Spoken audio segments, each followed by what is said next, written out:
Suite aux erreurs des occupants de Krypton, le noyau de la planète était sur le point d'exploser. Lara Lorvan venait alors juste de mettre au monde un enfant qu'ils nommèrent Kal-El. Kal-El était la première naissance naturelle depuis des décennies sur Krypton. Son père, Jor-El, et sa mère décidèrent alors de l'envoyer sur Terre.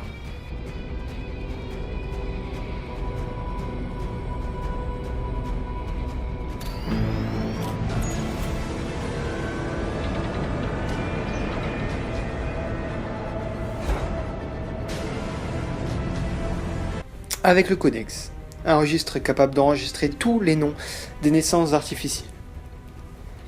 Arrivé sur Terre, le jeune Kal-El fut renommé Clark Joseph Kent par sa famille adoptive composée de Jonathan Kent et Martha Kent. Très jeune, Clark comprit qu'il n'était pas comme les autres. Il faisait déjà des choses incroyables.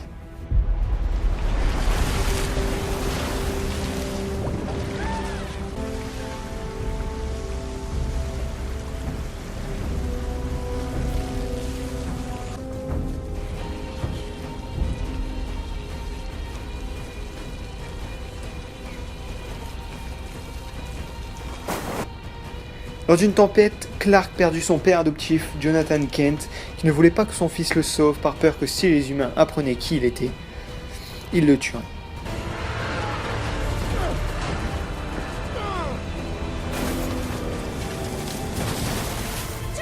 Bouge pas, reste.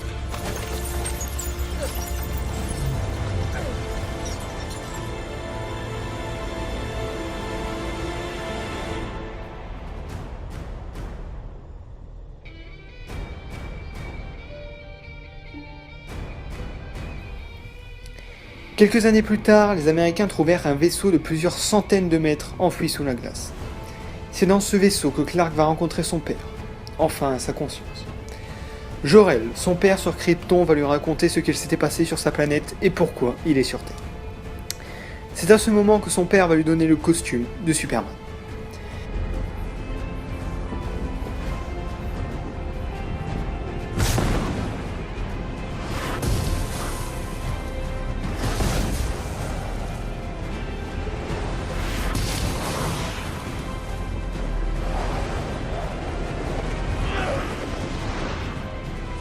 Mais ce n'est pas la seule rencontre qu'il fera.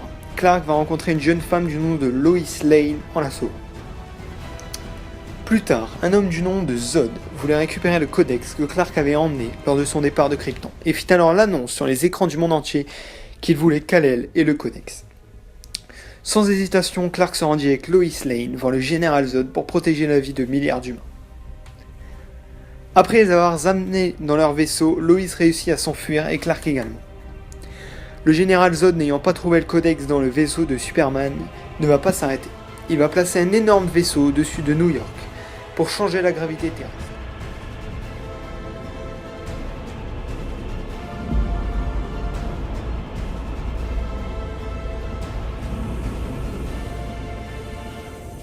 Activez le fantôme hyperpropulseur.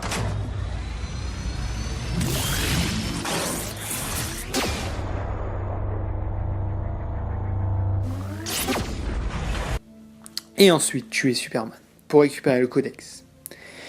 Mais Superman va réussir à contrer cette attaque faisant exploser le vaisseau du général Zod au-dessus de la ville, avant de tuer le général Zod pour empêcher certains humains de mourir. Après cette bataille apocalyptique, Clark reprit sa vraie identité en tant que Clark Joseph Kent et non Superman. Clark décida alors de commencer à travailler au Daily Planet, une entreprise de journaux aux côtés de Perry White et de Lois Lane.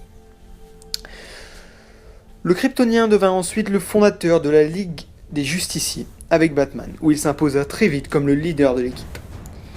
Il trouvera plus tard un vaisseau kryptonien où il se trouvait sa cousine, Supergirl. Suite à cela, Superman va faire un bon nombre d'ennemis. Metallo, un criminel transformé en cyborg grâce à la kryptonite. Brainiac, un savant doué d'extraordinaires pouvoirs mentaux qu'il utilise pour tenter de conquérir la Terre.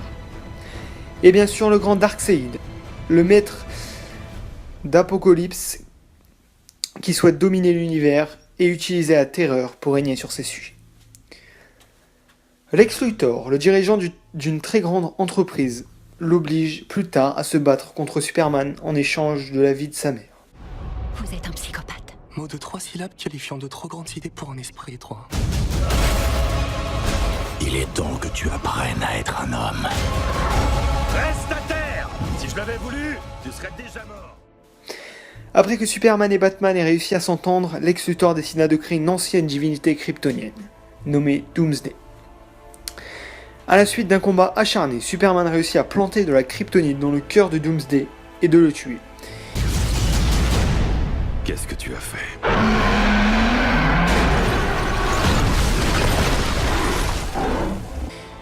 Mais se fait tuer de la même occasion par Doomsday.